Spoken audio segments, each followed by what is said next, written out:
Hey Taurus, how y'all doing? Welcome. We're going to be taking a look at your second half of virginal reading here. So, in your meditation, I saw the image of a duck, and it was a duck very much out of water. It was a duck like it felt like in a desert landscape, not somewhere that you would expect to see a duck or that a duck would really want to be. It's just no water in sight. And I saw the duck quacking away, and I saw its poor little feet getting all dusty, and it was just uncomfortable, and it was quack, quack, quack, looking for its water, looking for its family, looking at, where to go, where do I belong? And then I saw an image of it sort of wandering onto this very hot surface. It felt like the surface of the sun. And it was so hot that it caused it to just jump up in the sky. And when it jumped, it almost like the sun acted as like a very hot trampoline, right? And propelled the duck upward. And then as it got propelled upward, it shifted into a goose and just flew, just like a beautiful northern goose, just flying through the sky. And then I saw as it started to fly, it found its flock. And there were all these other geese around it. It was like flocking all together. And then it like froze and it like took a picture, and it was like a snapshot of like a postcard. It was really, really beautiful. So I do get a sense of this, that there's an aspect of finding your flock, finding where you belong, leaning into, that aspect of you that goes like, you know what? I don't want to be a duck in the desert anymore. Duck energy is so beautiful. It's one of my absolute favorites. It's really about allowing, aspects of your experience just float like water off a duck's back, right? Like not letting anything really penetrate your, emotional core, and to experience your feelings as your own, not take others' feelings on. This is especially helpful medicine for empaths. So I do feel like I'm speaking to some empaths out there. So there's that aspect of like, I don't need other people's feelings or needs or wants or desires to affect my inner peace and what I know is right and what feels good for me. Really interesting how this is coming across. There's also that aspect of like mother goose and ugly duckling, and there's something in that as well, because the story of the ugly duckling is, finding its place, being an outsider, an outcast, and then finding their place in the, group. It's like, oh, I grew up to be a swan. But in this case, it's this aspect of the goose. When I think about goose medicine, it's about fidelity, and it's about trust, and it's about being aligned with someone or group that feels like they are true soul family. So I feel like this goose medicine is saying you're kind of finding your way as a duck, like in a climate that may not work for you, might seem foreign, and really aligning yourself with a group or opportunity or an aspect of yourself that feels like it's just the right fit, like right at home. It's really, really interesting, Taurus. But remember, it was getting in the hot spot, being on that hot surface of the sun. Like if it's too hot, get out of the kitchen. It was like things got hot enough to where you were propelled upwards, and it was only in that way that you found your wings and turned into a goose and were able to find your flock. So sometimes it does need to get a bit hot in the kitchen, or we need to have some tower moments for us to be moved and incentivized to shift and to take a risk and shift into a new phase or situation that, yes, could be a bit scary, could be a bit different, a bit unknown, but does incentivize us to grow and lands us where we're meant to be. Think about times in your life where you did something scary or took a big risk and it felt really uncomfortable at the time, but then you look back and go, oh God, that's how I met my wife. That's how I met my husband. That's how I met my best friend. That's how I met, this person who led me to this job. That's how whatever it was. It's coming up for you now. It's really interesting. I feel like we're going into a transition point. So very good. Let's go ahead and see what the cards say. Hey Taurus, let's go ahead and see what your animal energy is for the second half of animal energy for Taurus. Second half of that one wants to come out. Oh, stop. What were we talking about with the ugly duckling turned into a swan? Except it's a goose, but it's still a swan. This is so stunning. I'm excited for you. Swan equates to that of the star key in the tarot, which is Aquarius energy. I would recommend you watch the Aquarius reading if you feel so called, because it's coming through for you here at the top. This is such a beautiful, stunning energy. This is about that reflective surface and about how you know, it's interesting because what I was picking up was like not allowing other people's experiences or feelings to impede upon your own inner peace, right? So it's interesting how this is coming up with that reflection point, right? So this is great hope, great faith, great love. It's destiny, it's wish fulfillment, it's being in the spotlight, and it's being aligned, that mirror aspect, right? It's really, really beautifully depicting that aspect of your meditation where it's like in the water versus, you know, sometimes you got to be in the desert and be in the hot seat or be in the heat of the kitchen in order to be willing to jump up and fly off to, you know, where you really belong or aligned in some greater way. But what did I say about remember the times when you did something or took a chance on something that felt scary or unknown or like a risk, and then going, oh God, I'm so glad I did that because that's how I met this person or realized this or manifested this opportunity or whatever it is. And then you're having this come in with the star key of like, you know, wish fulfillment, hope, faith, love, fidelity, all of that good stuff. So it's really interesting how this is coming up for you here. But this also speaks of your external environment is a direct reflection of your internal state. Think about that. Coming up. All right, let's see what's going on. Beautiful Taurus. Getting the swan. Doesn't come out that often. Here we go. So here we have the 5 of Cups. All right. So let's do more water energy for you, by the way, Taurus, more water. So with the 5 of Cups, it's fascinating because this is all about perspective, right? We have the power to shift this, right? But what's really interesting here is that how this is depicted is we've got the 3 cups that are spilt, we've got the 2 cups that are upright. Normally they're looking at the spilt cups, but she is looking at the full cups and still feeling dissatisfied. But what I'm really taken to, she is literally a fish out of water, and we were seeing a duck out of water, like in the desert. It's really fascinating. But this is calling for a shift in perspective. You know, I'm hearing to really acknowledge and be aware of the parts of you that are longing for something else or feel a bit dissatisfied with roads not traversed or chances not taken. I feel like that is going to be your incentive point to actually make some changes and put yourself first in some way, honestly. We've got like a treasure box here that's open and she's not even seeing it. I feel like the dialogue here is like, why even look in the treasure box? Like, I'm not going to be able to take it with me. I'm not going to be able to keep all of it. I'm not going to be able to, there's something about that, right? But you're being asked to shift your perspective. And it's interesting that it's coming up under the light from the star, right?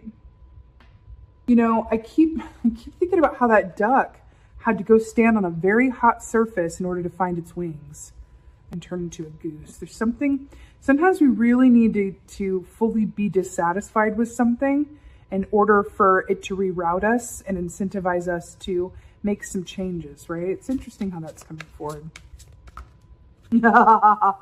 Full in reverse, right. So I'm going to hold it in the upright for the sake of the visual. So what's fascinating here is that the tagline for the Fool is leap, but look first, right? So it's about calculated risk. I feel like there's some regret or some hesitation around risks or chances that you took that made you a bit vulnerable or that required you to be in a vulnerable position that maybe didn't work out in some way or scarred you or I don't know, there's something about that where there's an aspect of you that prefers the safer shores, right? Than the risk of being hurt or exposed or disappointed in some way. The fact that this is in reverse, when this is in the upright, this is about new chances, new beginnings, fresh start, leap of faith, right? But a calculated leap of faith. And the fact that this is in reverse, do you see what I see? Do you see what I see? There's this disconnect here where like the perspective, the vision is off, where this is like a false start of not having everything that you need to move forward or feeling like, you know, what's the point? It's a fool's errand, right? There's something in that for you. I feel like you're being called to reconnect with why you're here, which makes sense with the Aquarius aspect of the soul purpose, right? It's reconnecting with why you're here. Why are you here? What is your soul purpose? What are you here to do? What do you do when you feel like the time has flown and you're in your happiest space? But let me break it down this way. Let's say that you are someone who has a great family group, great family group or friend group.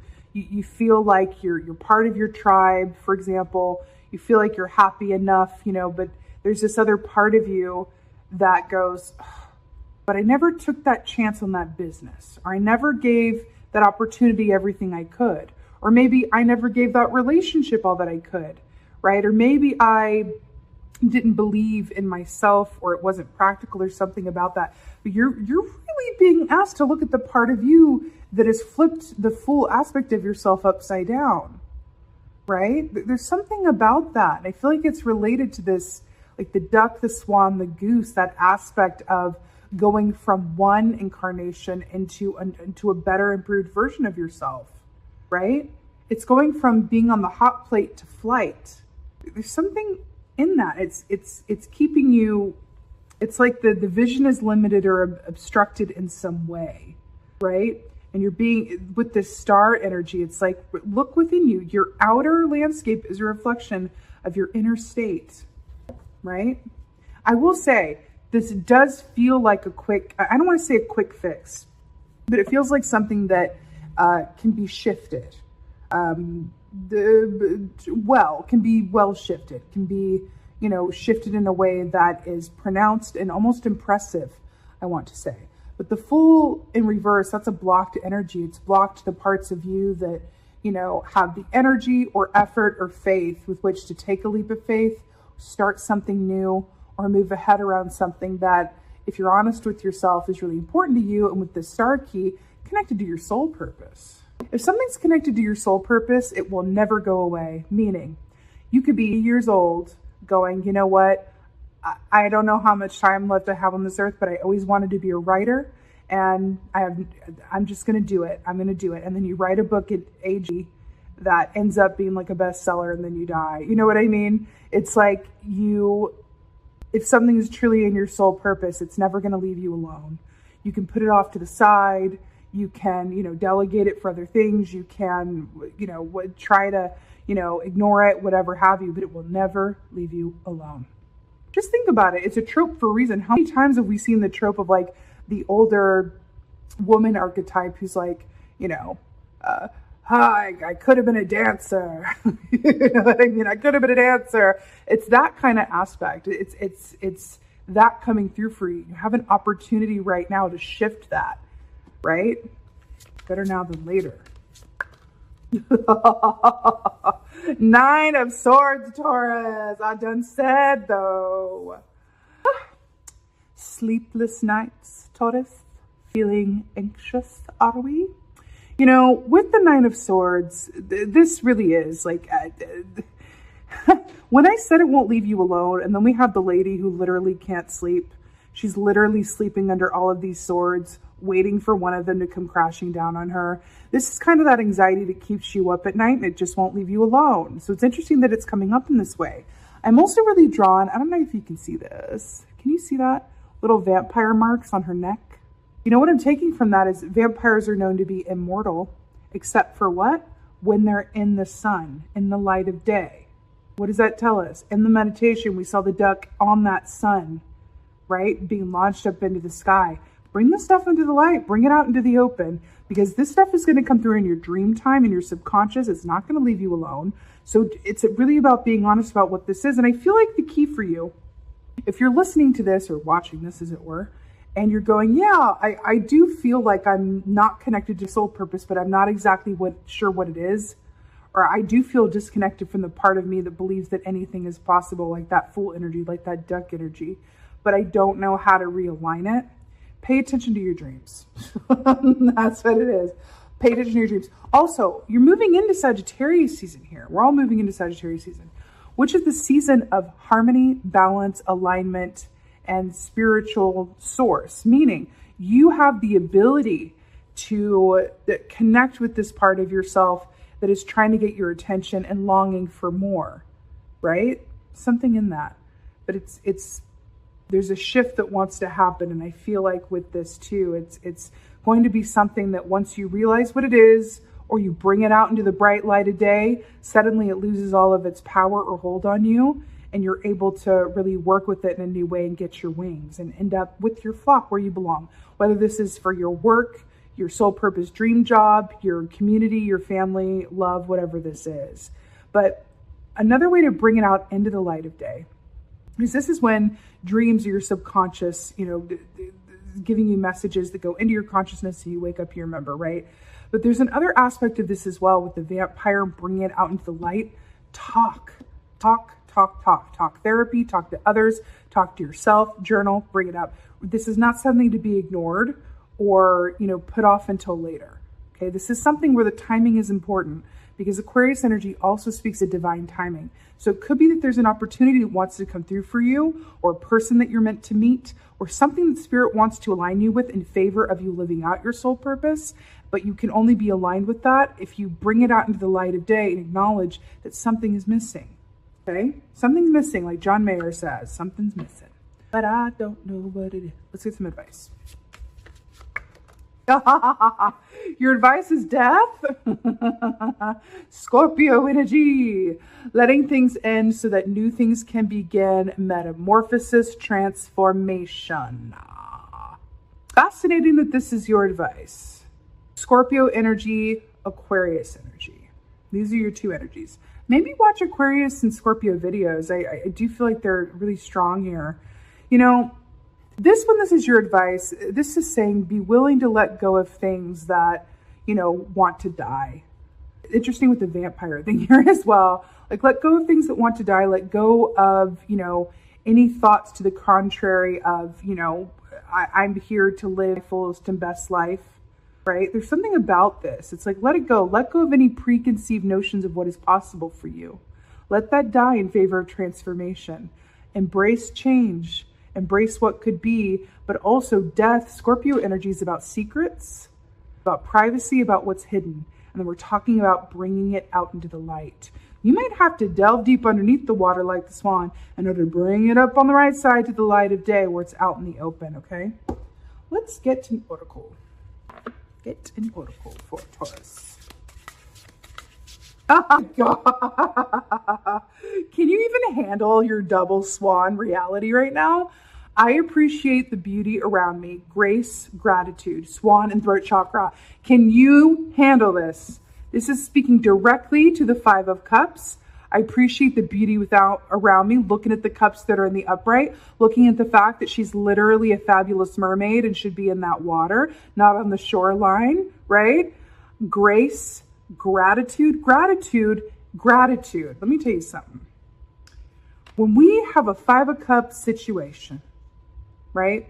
When our perspective needs to be shifted, do you know the number one way to do that in experience is through gratitude? I'm telling you, when I'm not seeing things clearly, or I'm focused on what isn't working out, or I'm feeling sorry for myself, or I'm feeling frustrated with the way of the world, I know that the best medicine is to shift my attitude to that of, oh God, it's such a trope, but shift my attitude to that of gratitude, really. And sometimes it can be a mantra even when you're not even really feeling it. But trust me, it is the medicine and it does work. So if I'm feeling some type of way about ABC, XYZ, shifting it to gratitude, I'm grateful. And just look around you. I'm grateful for the sun in the sky. I'm grateful for my body. I'm grateful for how beautiful swans are. I'm grateful for my voice, whatever this is for you, right? But there's something about this. Also, when we think about swan medicine, on top, they look very still and graceful and serene, but underneath, those feet are going really, really hard, and it's a lot of effort, right? So there's also an aspect of this where it's surrendering to the will of spirit. But I feel like this is for you, accepting what your soul is asking you to look at and get out of this sort of aspect of, I'm in this, road and I just have to be in there for the rest of my life, or that's not practical, or I'm going to accept it over here. When your soul, your feelings are going to inform you the truth of this.